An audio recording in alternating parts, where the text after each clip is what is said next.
saya kasih tahu, sekuat apapun kalian berdebat, sehebat apapun kalian membantah Kiai Haji Imaduddin, selama masih menerima bahwa harus ada kitabnya, lalu tidak menemukan kitabnya, ya kan kalah namanya. Memahami kenapa Kiai Imaduddin itu sangat percaya diri, berdebat dengan siapapun, bahkan dengan ulama seluruh dunia. Kenapa? Karena Kiai Haji Imaduddin itu punya celah memahami tulisannya Mahdi Rojai itu sendiri ya. Ada bahasa Mahdi Rojai itu suhrah wal istifadah fi jami'il adyal. Assalamualaikum warahmatullahi wabarakatuh. Bismillahirrahmanirrahim. Allahumma sholli ala sayyidina Muhammadin wa ala alihi wa sahbihi ajma'in, amma ba'du.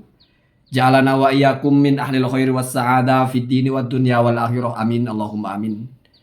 Selamat hari raya Idul Adha bagi yang merayakan hari ini. Saya mohon maaf lahir batin kepada siapapun, kepada para YouTuber yang saya kritik, kepada komentator yang sempat saya balas, yang tidak saya balas, kepada orang-orang yang menyimak konten saya mohon maaf lahir batin, dan kalian semuanya saya maafkan. Kemudian saya klarifikasi kenapa konten saya sebelumnya itu dihapus. Konten saya itu saya peroleh dari sebuah grup WA yang saya ada di dalamnya, dan tulisan itu diupload di grup itu. Lalu saya minta izin, boleh nggak diangkat? Nah, katanya boleh. Hanya saja ternyata di grup WA yang saya ada itu sudah nukilan yang kedua, di mana sebelumnya itu adalah materi atau hal yang dibicarakan di grup WA sebelumnya. Ketika saya sudah minta izin, kemudian saya upload, ternyata di grup WA yang pertama ada yang tidak suka, ada yang keberatan. Kenapa materi dalam grup WA ini bocor menjadi konten? Saya pikir ya mungkin memang seharusnya saya izin ke grup yang pertama, saya malah izin di grup yang kedua, tetapi saya sudah merasa izin kepada orangnya.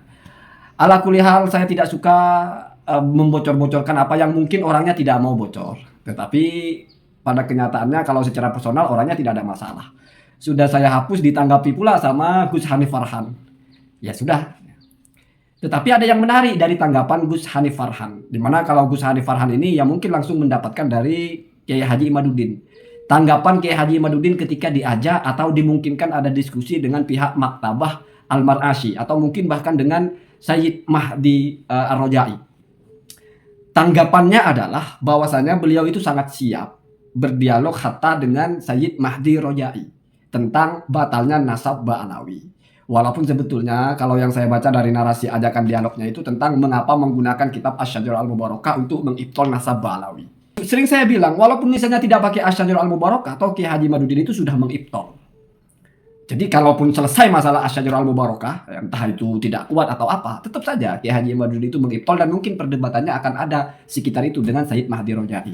Tapi saya menarik sekali ketika Kiai Haji Imaduddin itu, yang saya simak di kontennya Gus Hanif itu, mengatakan bahwa Sayyid Mahdi Ar-Rojai ketika mengisbat nasabnya Ba'alawi itu sah, ternyata bertentangan dengan pengantar dalam kitab Sayyid Mahdi Rojai itu sendiri, yaitu kitab Al-Muqibun ya. Sekarang mari saya bacakan apa yang dimaksud dengan Kiai Haji Imaduddin yang dianggap bertentangan dengan isbatnya Sayyid Mahdi Rojai bahwa Ba'alawi itu sah. Di sini di pengantarnya ya, halaman 12. Kaifiyatu thubutin nasabi indan nasabah. Cara menetapkan keabsahan sebuah nasab menurut ulama nasab. Nah, begitu ya. Lidzalika arba'atu turukin. Untuk hal itu ada 4 jalur ya. Al-awwalu, yang pertama, ayyura khattu nasabatin mawthuqin bihi ya'rifu khattahu wa yatahaqqaquhu. Jadi harus ada catatan seorang nasabah. Kitab kan bahasanya kan, di mana catatan itu terpercaya, mausuk ya. Dan yang mencatat itu tahu apa yang dia catat dalam keadaan sadar, dan juga dia tahqiq, enggak asal-asalan gitu ya. Kemudian, idza syahida khattun nasabati, maka apabila sudah ada saksi berupa tulisan ulama nasab, bisyai'in tentang sesuatu, artinya tentang nasab karena kembalinya ke itu. Umila alaihi, maka diberlakukan hal itu. Kemudian kalau yang kedua asani ya, ayyakuma indahu al-bayyinatu asy-syar'iyyah. Ini sudah isbat nasab yang bapak ke anak ya. Jadi bayyinah asy-syar'iyyah bahwa anak ini adalah berbapakkan orang itu, atau Maman anaknya Mukidi lah ya. Jadi ini adalah kesaksian 2 orang bahwa iya, Maman ini anaknya Mukidi ya. Itu salah satu dari isbat syar'i ya. Kemudian asalisu, yang ketiga ya, ayat tarifah indahu, seseorang itu mengaku atau ikrar ya kepada orang yang mau diakui ya. Masalah seperti contoh abun bi ibnin, bapak mengaku itu anak saya, atau sebaliknya anak mengaku itu bapak saya ya. Jadi di sini adalah masalah ikrar ya. Kemudian yang terakhir ini yang paling penting, ar-rabi, yang keempat ada asyuhroh, yaitu populer ya, wal istifadah, dan menyeluruh, ya. Masyhur dan menyeluruh. Perhatikan di sini ada kalimat ya yang penting sekali. Apa maksudnya? Bi ayyakuna aba'uhu ajdaduhu, ya. Dan di sini adalah langsung disebut bisyadah. Jadi sudah dikenal dan sudah masyhur di seantero bahwa itu adalah sada. Jadi ini yang paling pas ya. Kalau yang kedua dan yang ketiga itu tidak berlaku sebetulnya kalau untuk nasab yang jauh. Untuk nasab yang jauh itu yang pertama khotun nasabah ya, tulisan orang ulama nasab, dan yang terakhir ini syuhrah wal istifadah. Nah, syuhrah wal istifadah di sini bahkan oleh Mahdi Rojai disebut spesifik bisyadah, sudah dikenal sebagai sayyid. Ya, atau misalnya bukan sayyid, sebagai anaknya Mukidi ya. Contohnya dulu di Rasulullah itu zamannya Qabilah Robi'ah sudah dikenal, ini keturunannya Robi'ah ya. Ini cuma karena spesifik bicara nasabnya Rasulullah, berarti bisyadah ya, spesifik ya. Bi ayyakuna aba'uhu ajdaduhu ma'rufina wa masyhurina bisyadah. Bapak-bapaknya, leluhurnya sudah dikenal dan juga masyhur sebagai sayyid. Perhatikan di sini ya. Ini poinnya. Bihaitsu, sekiranya atau dengan cara gampangnya ya. Ya'rifunahum bisyadati. Manusia-manusia mengetahui bahwa bapak-bapak dan kakek-kakeknya itu adalah sayyid fi jami'il ajyali. Di semua al-ajyal. Al-ajyal itu apa? Jilun. Jilun itu apa? Nah, di sini polemiknya. Kalau jilun itu di kamus itu artinya setidaknya ada dua. Yang pertama, jilun itu jinsun minal insi, atau sekelompok manusia atau suku. Maduri itu jilun namanya. Rumi, orang Romawi, jilun namanya. Arabi, orang Arab, jilun. Orang Barat, jilun ya.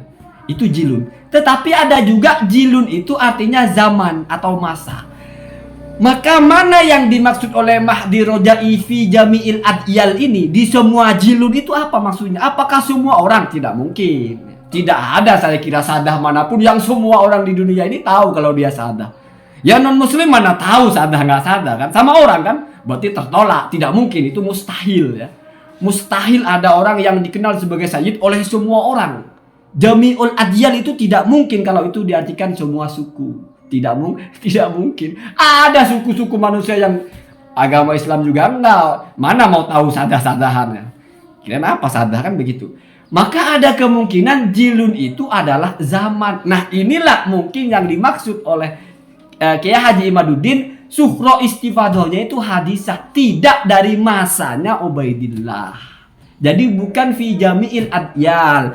Nah, di poin inilah mungkin yang dimaksudkan oleh Kiai Haji Imaduddin Mahdi Rojai isbat nasab alawi bertentangan dengan teori kitabnya sendiri. Kenapa? Karena syuhrah wal istifadah kalau dalam nasab yang jauh fi jami'il adyali ay fi kulli jilin, di semua generasi, di semua tingkatan. Bukan diawali. Dan kasus ada syuhrah wal istifadah yang ditolak Tobariyah misalnya, karena tidak dimulai dari awalnya yaitu Tobarinya, tapi beberapa ratus tahun kemudian lalu masyhur sebagai sadah istifadah atau syuhrahnya baru. Itu nak ya, itu. Jadi saya kasih tahu, sekuat apapun kalian berdebat, sehebat apapun kalian membantah Kiai Haji Imaduddin, selama masih menerima bahwa harus ada kitabnya, lalu tidak menemukan kitabnya, ya kan kalah namanya. Mau berargumen apakah kalau tidak ada kitabnya itu berarti tidak ada? Itu berarti menolak bahwa harus ada kitabnya. Jadi pastikan dulu kamu terima apa enggak harus ada kitabnya itu. Ya. Kalau misalnya pakai ibunya Mahdi Rojai harus ada kitabnya, tapi kan tidak disebutkan sezaman. Hanya ayyura khotun nasabah, bisa dilihat ya. Ada tulisan nasabah, tidak harus sezaman ya. Itu Mahdi Rojai, bisa jadi Mahdi Rojai mungkin isbatnya pakai poin yang pertama. Hanya saya memahami kenapa Kiai Imaduddin itu sangat percaya diri berdebat dengan siapapun, bahkan dengan ulama seluruh dunia. Kenapa? Karena Kiai Haji Imaduddin itu punya celah memahami tulisannya Mahdi Rojai itu sendiri ya. Ada bahasa Mahdi Rojai itu syuhrah wal istifadah jilun fi jami'il adyal. Allahumma hadina ada sabil. Assalamualaikum warahmatullahi wabarakatuh.